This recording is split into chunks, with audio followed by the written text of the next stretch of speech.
Uganda, the pearl of Africa. A landlocked gem full of spectacular wildlife and wilderness. But even in paradise, there are perils. Among the chimpanzees, who will care for a little orphan?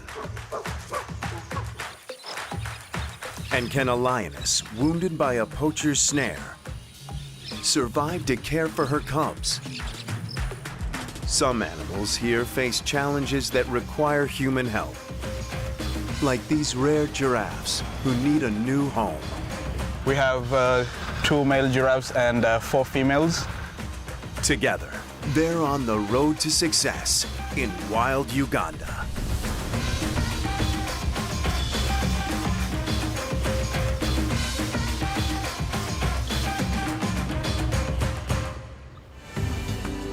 Towering mountains, volcanic craters, and colossal Lake Victoria, the source of the Nile River. From space, it's easy to locate Uganda. In East Africa, it lies between Lake Victoria in the southeast and the mountains of the Rift Valley in the west. Uganda boasts a natural treasure trove of national parks. Its most famous is Bwindi Impenetrable Forest in the southwestern part of the country. Bwindi used to be a forest reserve where people could go in and cut timber, but it became a national park in 1992 to protect the gorillas and the other wildlife in the park, which includes elephants, chimpanzees, and other species. Conservationist Gladys Kalima Zikusoka is leading the effort to save Uganda's critically endangered mountain gorillas in parks like Bwindi. This park is small, just over 310 square kilometers, yet it has some impressive inhabitants. Like this adult male mountain gorilla named Mukiza. Bwindi Impenetrable National Park is home to just under half of the world's endangered mountain gorillas, a minimum of 459 gorillas, and we're really pleased that the numbers are continuing to grow.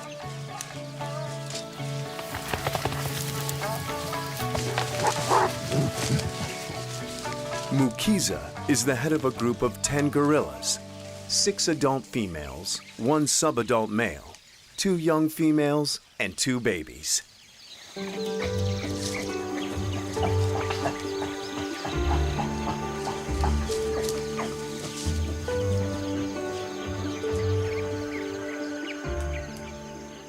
Twiki gave birth 2 months ago. The group's attention is focused on her new baby, Nikubara.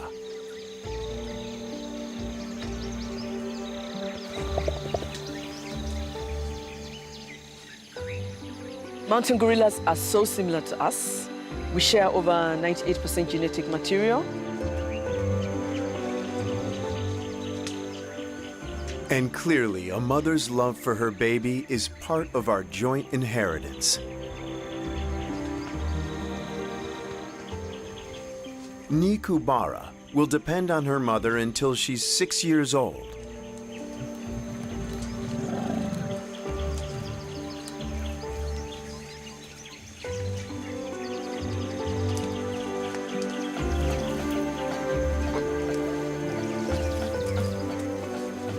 Twiki and her baby are members of the Kia Gorillo group. Scientists know their history well. They've studied them for over 20 years.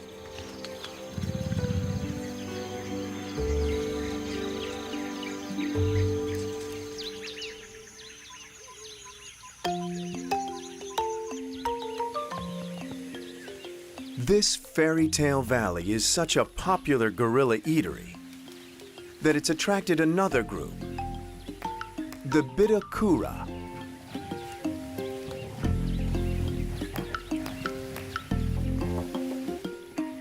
Led by a huge silverback called Magisha. Silverbacks can eat more than 30 kilos of vegetation a day. Even the smaller females eat more than 18 kilos. The group spends up to 6 hours a day just chowing down. Life is peaceful, and conflicts with neighboring gorilla groups are rare, even though their home ranges may overlap. Mugisha is a gentle giant and often spends hours playing with the youngsters in his group. Researchers believe Mugisha is 18 years old, a mature adult. The baby gorillas are very curious, just like human babies. And when they are born in a group, they tend to be very close-knit. They tend to groom each other a lot, and the babies of the different females play together, and they learn a lot from each other.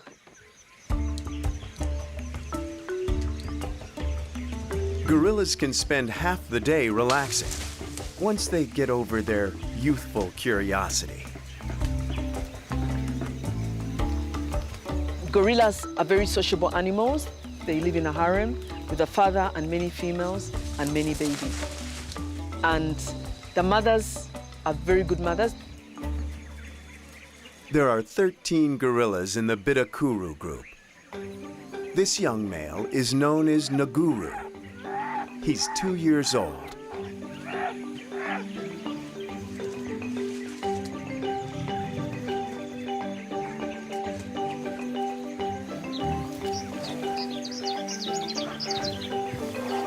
Rukumu is the group elder.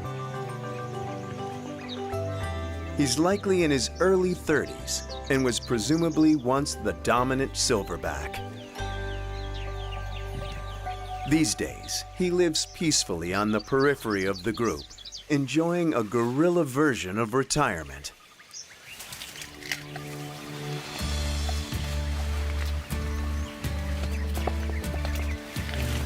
Like a tolerant grandpa, he lets a young female climb aboard and gives her a gentle lesson in chest beating.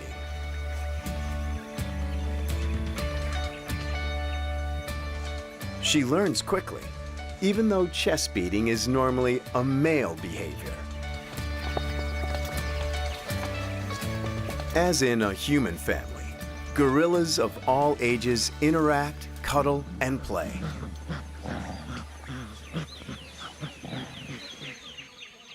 Mountain gorillas have an enviable lifestyle.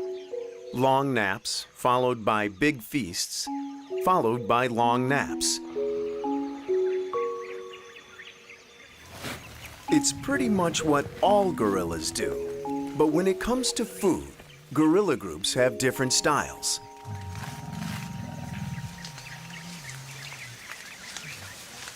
Bwindi gorillas prefer a rooftop restaurant, climbing trees in search of a bite to eat.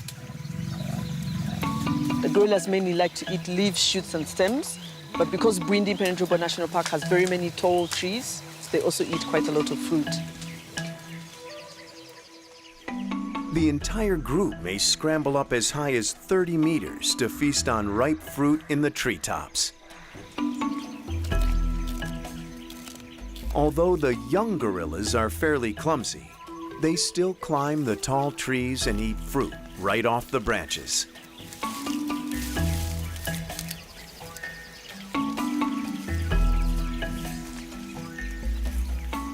It's risky business for babies still honing their climbing skills, and adults whose 160 kilograms test the smaller branches. But the payoff is worth it. The fruit is much more nutritious than the usual diet of leaves. Gorillas here once faced far greater dangers than hazardous climbs. In the 1980s, poaching almost led to the extinction of these primates. They survived thanks to sanctuaries like Bwindi. Uganda's natural riches stretch from the mountain forests down to the shores of Africa's largest lake, Lake Victoria. Tanzania and Kenya share this water source, but almost half lies in Uganda.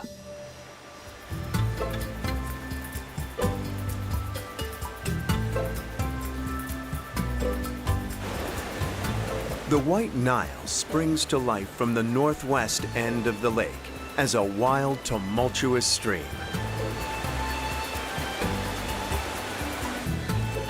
Despite the construction of power stations and dams, the river remains a true force of nature.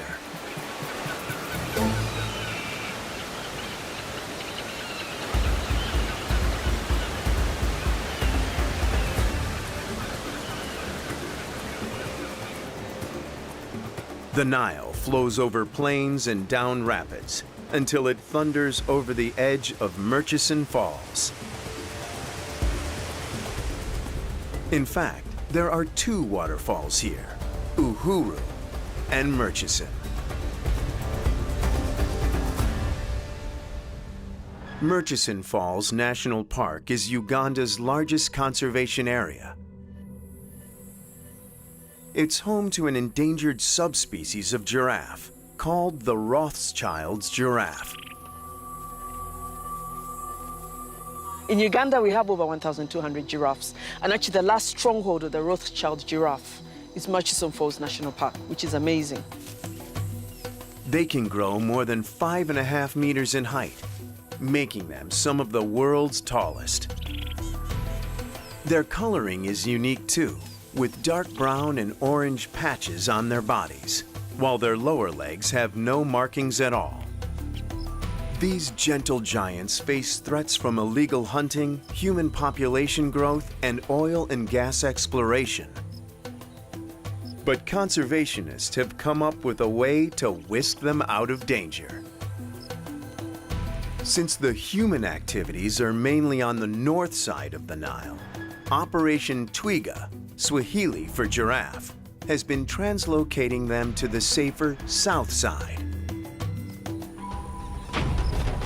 But that is no easy feat. Remove, remove, remove.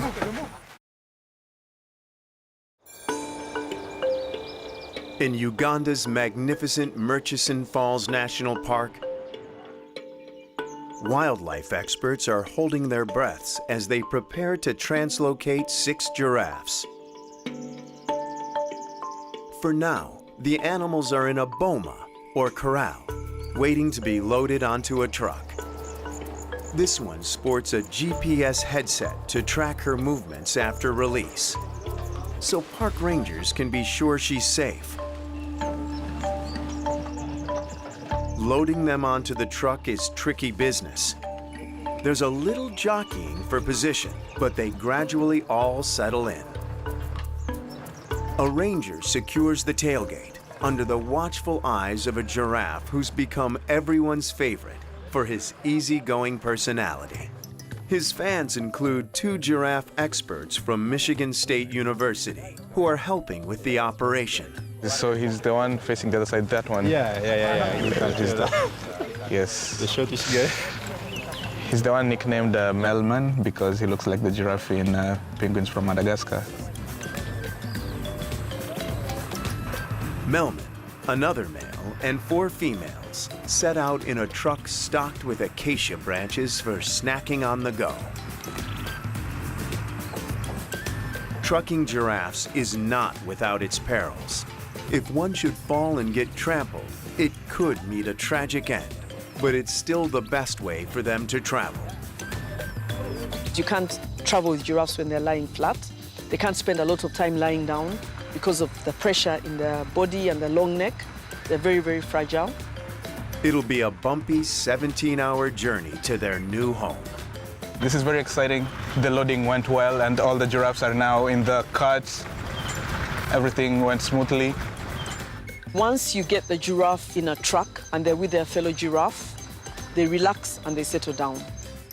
The giraffes head to their new stomping grounds across the Nile River. Once they arrive, they'll get a glimpse of some of their new neighbors. Several thousand hippos live in the park, They can weigh almost 3 metric tons, and they aggressively defend their young against any potential threat. In the middle of the last century, there were millions of hippos in Africa. Now, under increasing threat, Murchison Falls National Park is a vitally important sanctuary. Here, hippo numbers are gradually increasing.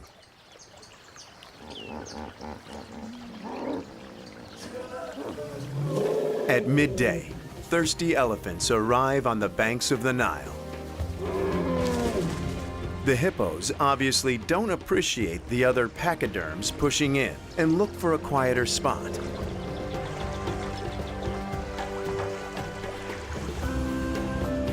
To the south, but also along Uganda's western border, is Queen Elizabeth National Park. It's one of Africa's oldest nature reserves and the most popular park in Uganda for both tourists and wildlife. It has the greatest diversity in any of Uganda's parks. This park features a rich mix of lakes, rivers, forests, and plains. The Ishasha River forms the border with the Democratic Republic of the Congo. So you could say these hippos are the border guards.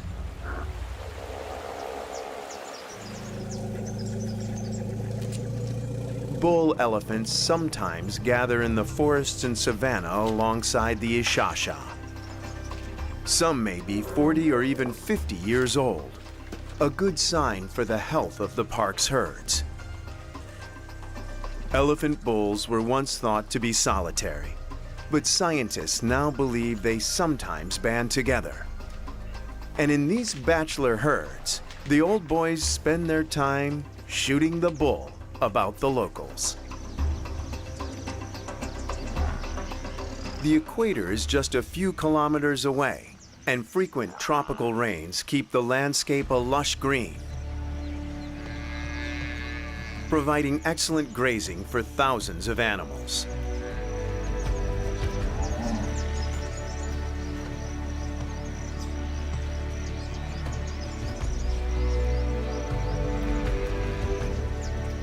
The grasslands of this park are home to huge herds of buffalo.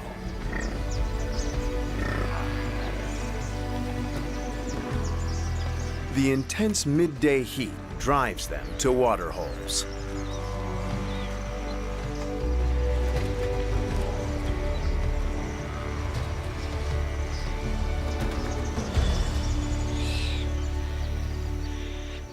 The buffalo are only outnumbered by Uganda cob. Females and their young roam the plains together in large groups.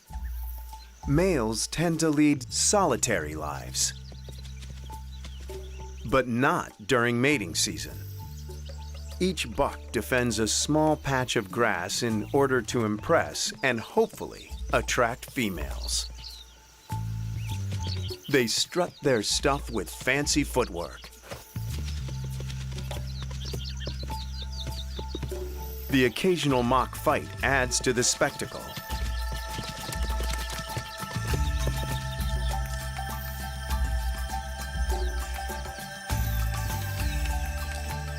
There are tens of thousands of Uganda cob in the park.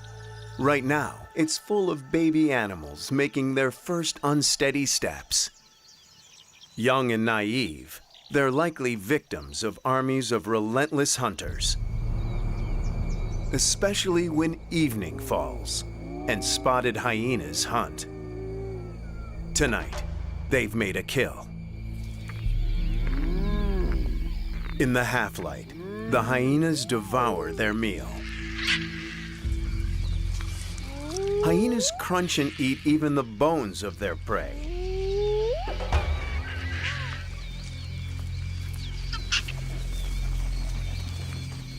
Antelope watch, but keep their distance from the hyenas. This buck provides a hearty dinner. For now, his sacrifice will keep his herd mates safe. But they watch warily as the hyena is joined by white-backed vultures.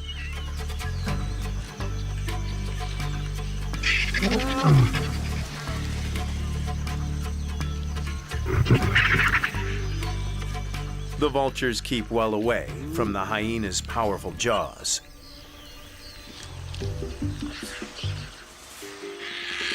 He tries to hide the body in the bushes.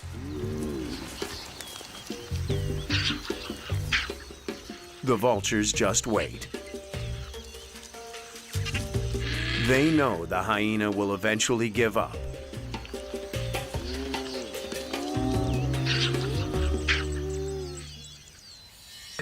Like hyenas, lions hunt at night, after spending the day resting and sleeping. This tired lion has chosen a candelabra tree for an afternoon nap.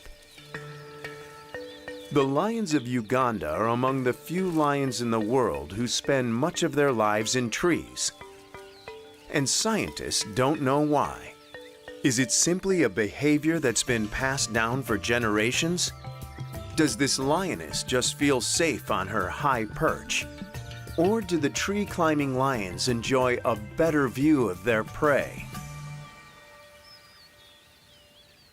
The antelope are nervous. They must know they're being watched. But this older lioness, named Brenda by park rangers, has herself almost fallen prey to the deadliest predator of all.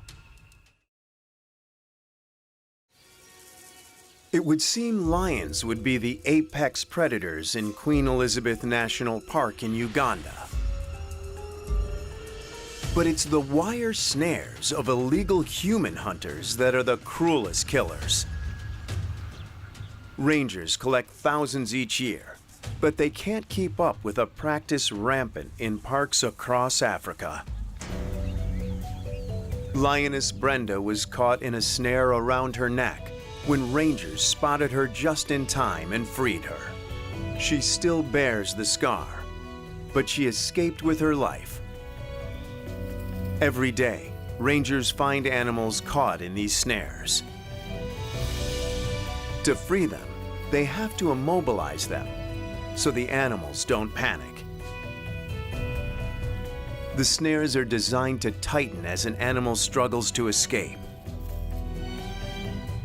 A very few get help in time, like this lucky young antelope. A win-win for her and the rangers.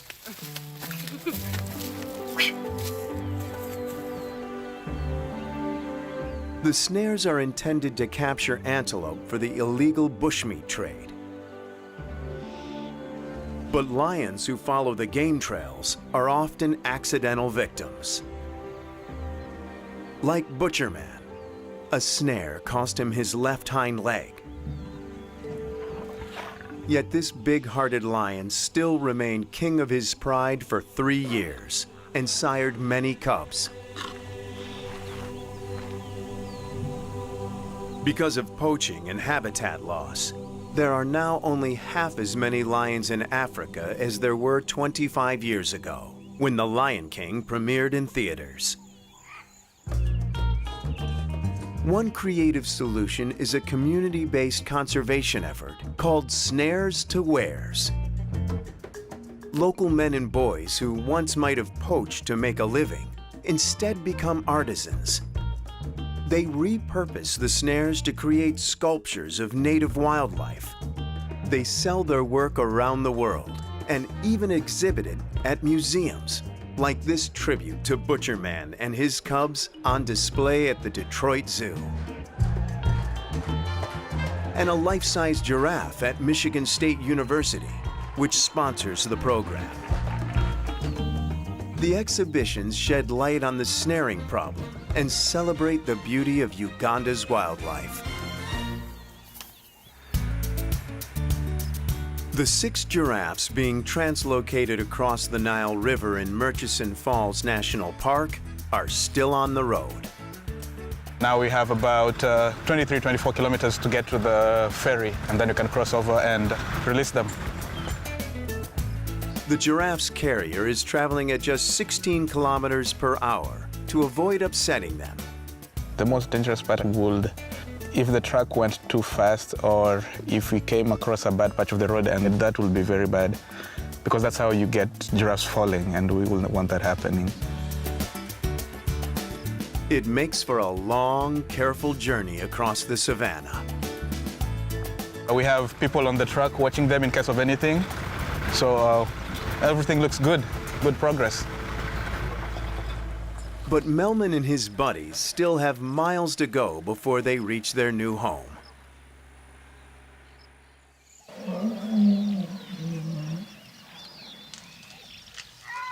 To the south, in Queen Elizabeth National Park, elephants gather wherever trees and bushes provide food.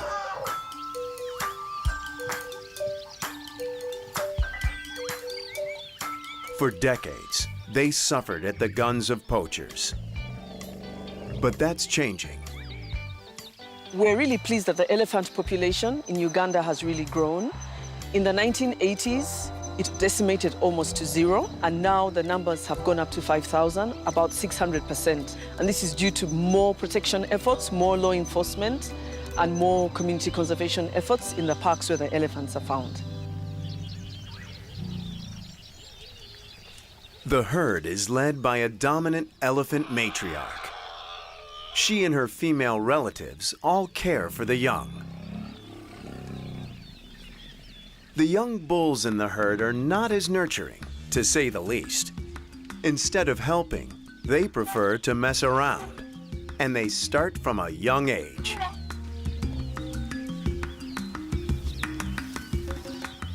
As the males grow older, the games become more serious. The tussles are no longer just youthful exuberance. The bulls have to sort out who's in charge.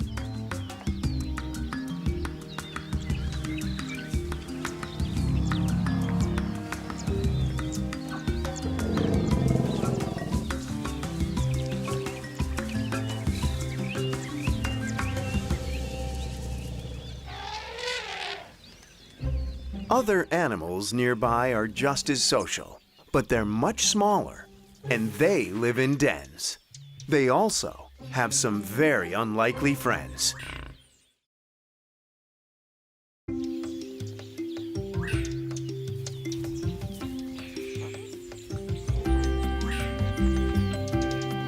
Banded mongoose.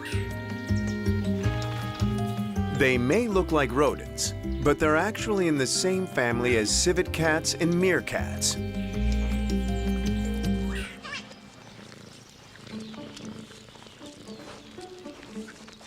Their day begins with communal cleaning to maintain hygiene and strengthen the bonds between the animals. Scientists have spent 2 decades studying the social behavior of these banded mongooses.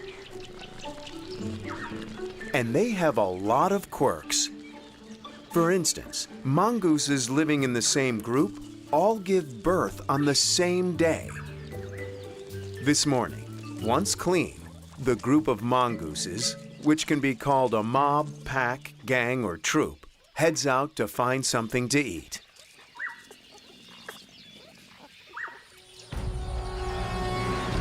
But they're not the only ones looking for breakfast. These monitor lizards can enter mongoose burrows. Could he be hunting a baby mongoose for his morning meal?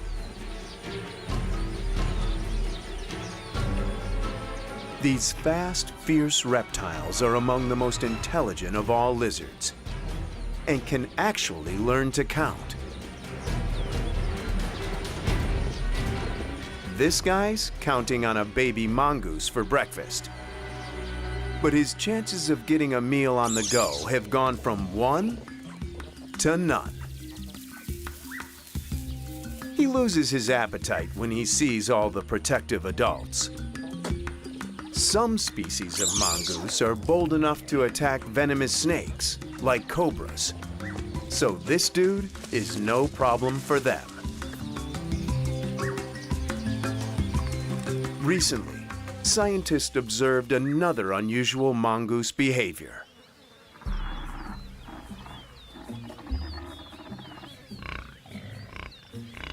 The groups living in Queen Elizabeth National Park developed a special relationship with warthogs. The warthogs keep still while the mongooses check their skin and hair for parasites to eat. So everybody's happy. This kind of grooming is fairly common in nature. But between two species of non-primate mammals, this is a first.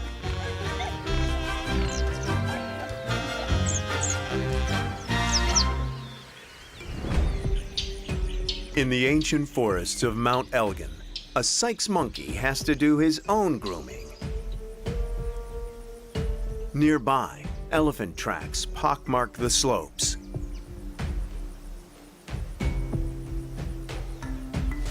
Mount Elgin is the oldest extinct volcano in East Africa, at least 24 million years old.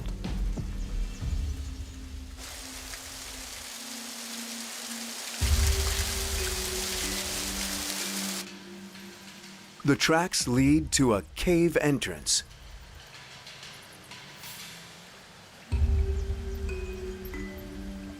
There are strange markings on the wall, deep scratches that in places reach up to the roof of the cave.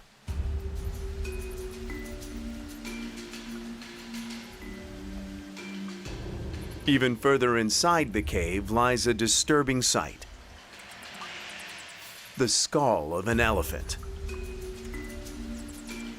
How did the elephant end up here, and why?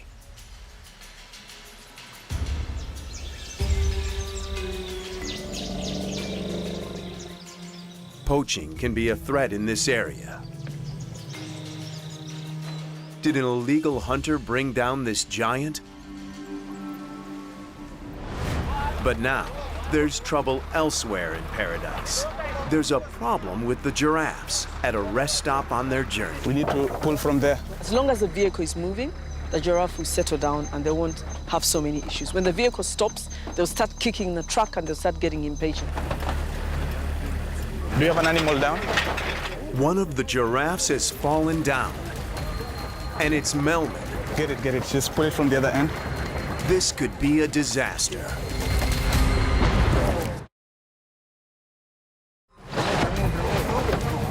Melman the giraffe struggles to stand up.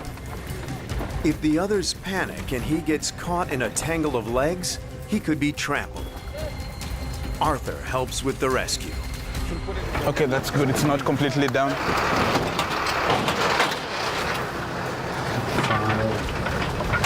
6. 6 are up. And that means Melman is back on his feet. Oh. Good. Thank you, Tutilo. Arthur returns to his car as the caravan gets back on the road. We're doing good. One giraffe fell down, but now it's back up. Standing up, nothing serious, it seems. Melman and his tower, the term for a group of giraffes, are safely on the road again. And their fan club grows as they pass some school children who've come out to watch the spectacle. It's a lesson in conservation in real time. In Queen Elizabeth National Park, in the late afternoon, the female elephants and their young move through the dense scrub to the cave. They're cautious, since they've had several run-ins with poachers. But it seems they're on a mission.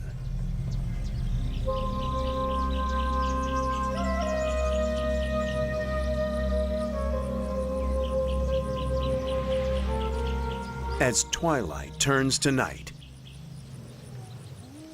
it takes infrared cameras to see them in the dark. In the forest, close to the entrance of the cave, an elephant rumbles.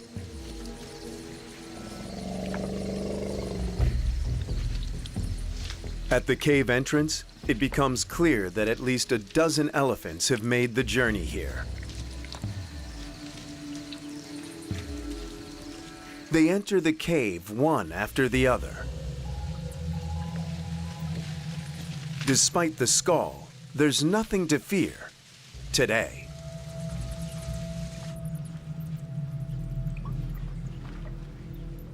All the elephants are female. Some are pregnant. Others have brought along youngsters.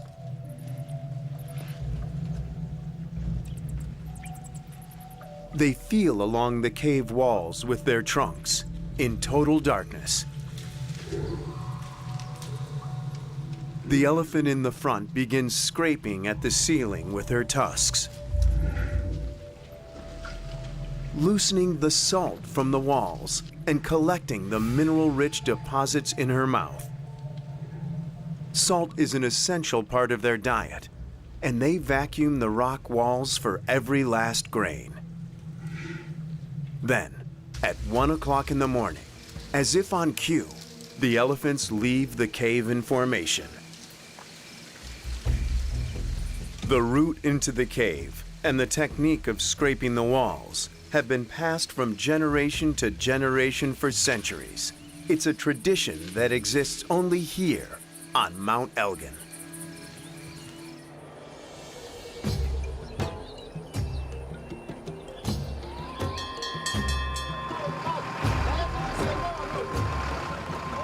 After almost 24 hours on the road, the caravan of giraffes has finally reached the shore of the Nile River in Uganda.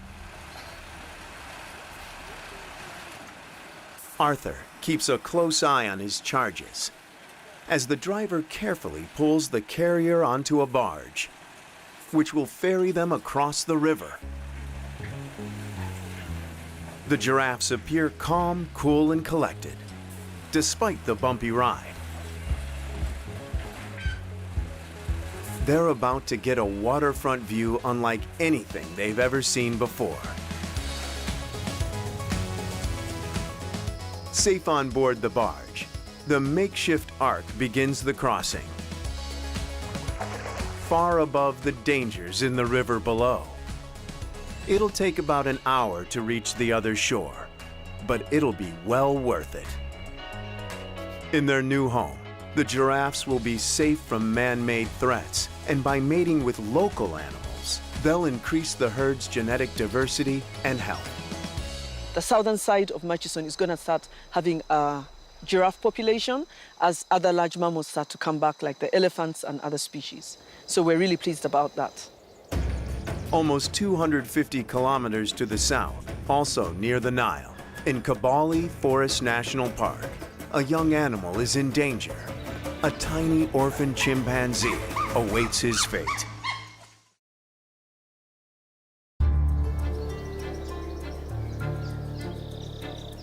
Here in Kabale National Park, a large untouched area of rainforest, a baby chimp has gotten a rough start in life.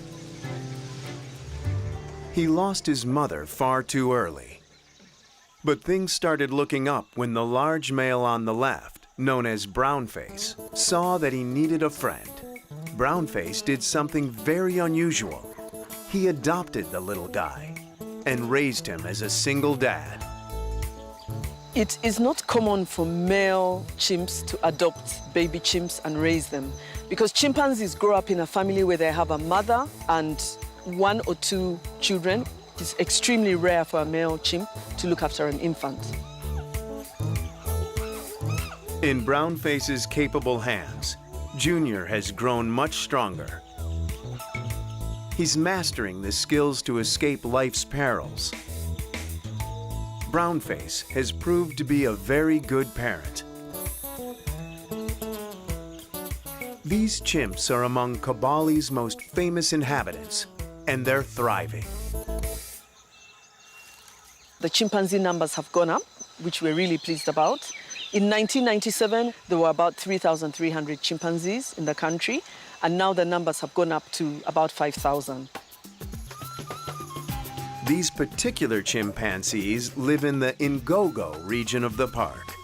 This group has about 200 members, making it the largest ever observed.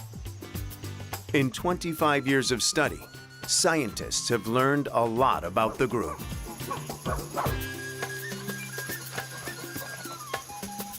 Mutual grooming improves social relations and tells the scientists which chimpanzees are buddies.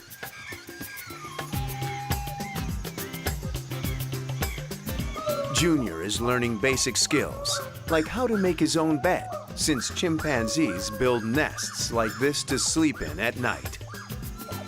They can also pull double duty and be used for an afternoon nap. Junior is also finding his way around these giant fig trees, one of Ngogo's riches. Known as Ficus mucoso, they may be the reason for the large numbers of chimps and their health. The chimps are happiest in the tops of the large fig trees, where they both mate and sleep. Unlike some other areas, fruit and nuts are available in Ngogo year-round. They're helping make Junior a strapping young chimp. The abundance of food may also explain the exceptional size of this group. Biologists have established that the group's members are very healthy.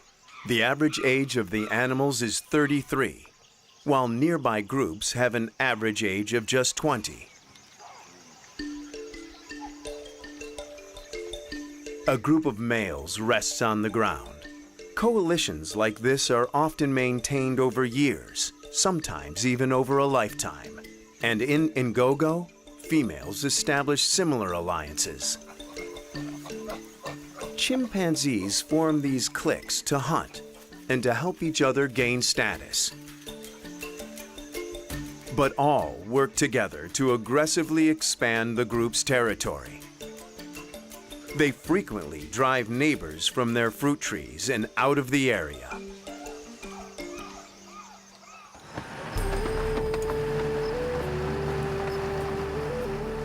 In Murchison Falls National Park, the 6 giraffes have finally reached the south shore of the Nile River.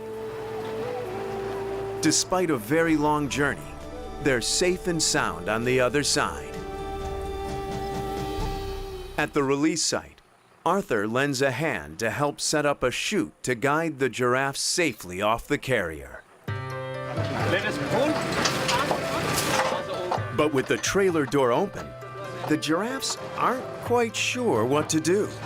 Come on, Melman. Don't disappoint. Until Melman takes the lead. He's almost there. You go. Whew.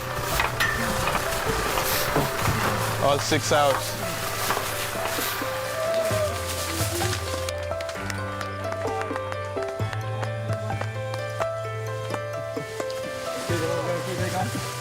It was good helping the giraffe find a new home.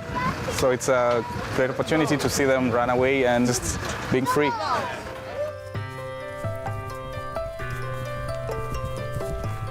Yeah, 6 giraffes up and running, up on the release. That was good. Everything went well. It's been an emotional day.